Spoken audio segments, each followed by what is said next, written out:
And welcome into the Rowdy Studios for the inaugural edition of What We Learned. Cue the graphics package.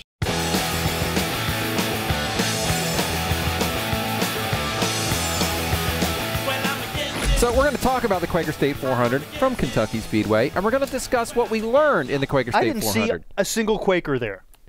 Well, you weren't looking close enough. They were probably stuck in their cars. Did they take a Quaker? That's one thing we learned. Leave early if you're going to the race. Leave Thursday, and you might find a parking spot. You might want to camp out. Let's talk about what we learned. Let's talk about your winner, first of all. And your winner was Kyle Busch. I don't think we learned anything new about Kyle Busch. I think this is the Kyle Busch we've come to expect, that he can put together a dominant weekend, which he did this past weekend. I think the same questions remain about Kyle Busch. Can he be consistent enough over a 10-race period to win a championship? I'm going to say this, 3 wins. I think Kyle Busch, definitely a guy I would consider a threat to win the championship this year. What did we learn about Brad Keselowski? I think Brad Keselowski is benefiting from the new Penske mojo, and I think being 3 points away from the chase, if he can just maintain some top 20 finishes, maybe a top 15, top 10 here and there over the next 9 races, he'll be in the chase with that win at Kansas. Finish in the top 15 every week, you're going to make the chase, Brad Keselowski, but the encouraging thing is, for his 1.5 years at Penske, a little more than that, he's never really run at parity with Kurt. Now, when Kurt struggles, Brad really struggles. When Kurt does okay, Brett kind of struggles, This race was the race where you said to yourself, Keselowski's using the Penske equipment to its fullest now. Keselowski could win the race. If this really is Brad Keselowski turning a corner, it could be very interesting for the rest of the year for this guy. I really believe he's a talent. He may be a talent, but I still don't think he's going to be, over the course of a season or over the course of multiple races, at parity with Kurt Busch. I think he has to run in that same kind of vicinity. I'm not saying he's as good of a driver as Kurt Busch. I'm not saying that at all. I'm saying, can he get more or less what the equipment has to offer? Okay. Now, here's what I learned.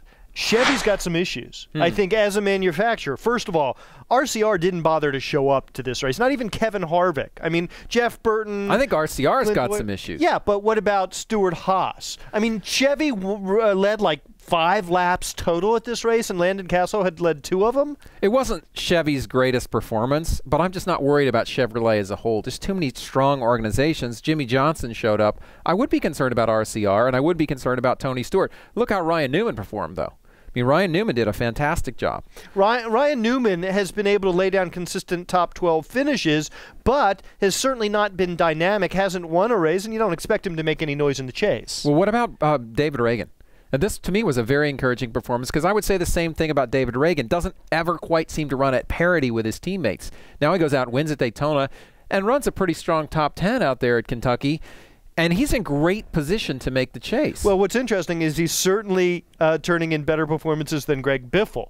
Greg Biffle is on the way down. David Reagan is on the way up for Roush Fenway, at least, of late. And speaking of on the way up, David Rudiman. I mean, you remember last year, Chicagoland, he wins, wipes out the memory of a fluky win at the Charlotte Motor Speedway by just going out and handing it to everybody at Chicagoland. And we thought maybe this guy's going to turn the corner. But I think what this race proved to me is, yes, the Michael Waltrip racing equipment has been lagging. Well, but they ran a new concept car at Kentucky. I mean, he was the fastest guy at the end of the race. Look what Rudiman was able to do with it. If that is, in fact, a new car that Michael Waltrip can start putting into production, Truex and Rudiman have both proven they can win races. Now, they haven't been consistently fast. They haven't consistently challenged for the win, but I don't think I'm ready to close the book on either of those guys. If they can get some decent equipment under them, maybe this is the start of something new for Michael Waltrip Racing. I need to see more. The cars are all close in speed, right? We say that all the time, but if you look at what Penske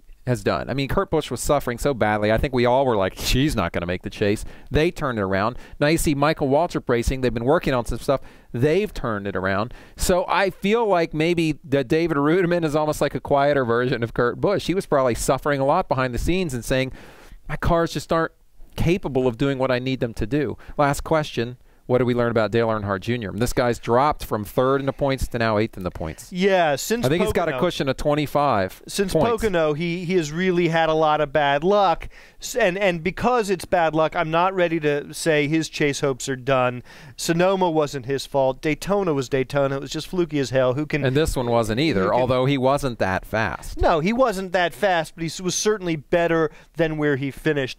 I am not ready to say Dale Earnhardt Jr. won't make the chase. In some ways, 8 races to go. I'd be more concerned about Jeff Gordon. Once again, he wins at Pocono and then disappears, just like after Phoenix. Wins a race and then disappears. Finished okay at Kentucky. Yeah, but I'm almost more concerned about Jeff Gordon than I am about Dale Earnhardt Jr., just in terms of the trend we've seen of the season. Everybody's got, you know, downturns over the course of a season. Well, you have some bad luck finishes, and this system really punishes you for those. That's what we learned from the Quaker State 400 at the Kentucky Speedway. Rowdy.com.